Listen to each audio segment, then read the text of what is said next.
My name is Jeff Wicks and I'm an investigative journalist with News 24. Today, Panyaza Lesufi has stepped in it once more. And the lead story on News 24 concerns his AmaPanyaza, the much vaunted crime prevention wardens, and arguably what was, in fact, actually a job creation scheme. And the author of that story, my colleague Kaya Koko. So, good morning. You wrote an excellent piece today setting out chapter and verse that these 6,000 crime prevention wardens, which have truly been a joke from the moment they were announced, now have an uncertain future. What does this mean, and what does your story set out? Well, thanks, Jeff. The story sets out that from the remedial actions of the public protector, that the RTMC, the Road Traffic Management Corporation, needs to retrain the unlawful and unconstitutional unit in Gauteng. However, the RTMC is a shambles in and of itself. It's broke. Its CEO is suspended at the moment, and it further shows why this whole thing was ill-conceived and why it became illegal and unconstitutional. So let's cut to the quick. So often with Panyaza Lesufi, it's heavy on bombast and light on actual action. So in this instance, these crime prevention wardens were envisaged to try and address a crime issue specifically in this province. But I remember when they were first announced and there were videos of all of them marching, these rotund officers turning against one another out of step. It was a joke from the start, and now it's gotten a bit more serious, because behind that, and really this is about cash, behind that was a massive amount of funding which is now unrecoverable.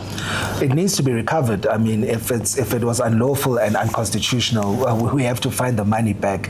And to show that it was ill-conceived with no planning, those of us who in our communities who saw them working, you could see that they didn't know what to do. One minute they're with the EMPD, the other minute they're with the SAPS, the other time they're at schools guarding children, but there's also scholar patrol, there's also, because I'm from Ikoruleni, there's also the EMPD wardens who help the children cross and all of those things. So it was very ill-conceived. And to your point about it being a job creation scheme, yes, crime is a problem in this province and no one should actually take it lightly, but to do something like this, which was unconstitutional and unlawful, I mean, for example, the unit was set up and only after then did they decide to try and regularize them and make them peace officers in line with Section 334 of the Criminal Procedure Act. However, the then Minister of Justice and Constitutional Development, Ronald Lamola, he was just like, nah, stuff this.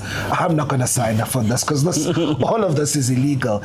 And what's funny is that in the lead up to the elections, there's a very nice video of the Premier saying, wagging his finger and saying that, Minister, your days are numbered, because the Minister would not regularize this unit. And it turns out Ronald Lamola saved himself, because he also would have been implicated in unlawful activity like the Premier has been. But then you've got other frankly, job creation initiatives like Nasi Spani and things like that. Does anything this guy actually...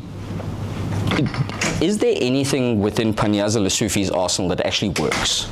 Because that's what I'm curious about, because when you talk about ramifications politically and accountability, the buck stops with him as the Premier. Look, and he's also the chairperson of the ANC in the province. Yes, they've done a task team, but he's still the head honcho here. So it's very unlikely that he would discipline himself at this moment. You've mentioned Nasi Spani. There's also the social development reports that show massive corruption, about 600 million rand that was looted from the Provincial Social Development Fund. There are reports there that he still hasn't released publicly.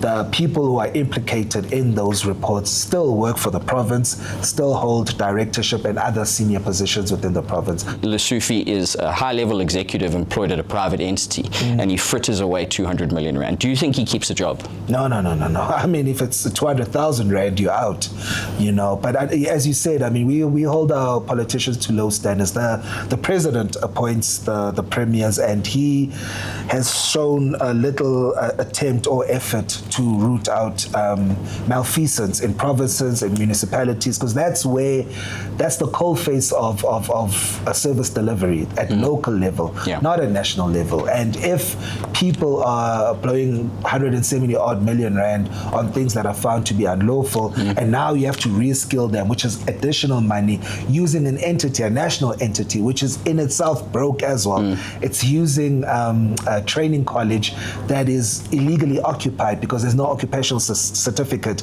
They need to do sewer, they need to do water, they need to do roadworks. They don't have the money for that. They've gone to cabinet to beg for 1.7 billion rand more so they could stay afloat. The wardens, yes, if they were set up correctly, no one would have complained about them, you know. But the way it was done and the timing of it all, I mean, less than a year towards elections, it's pretty obvious why you were doing this. So that remains to be seen. The stakes are high for Mr. Panyaza Lesufi. We have no doubt that at some point today he's going to tell us to try harder, and we say to him, try harder to govern lawfully. Thank you for joining us for News 24's Reporting Notes. Thank you to our subscribers for all the support that you give us and enable us to pursue these long-term and resource-heavy investigations.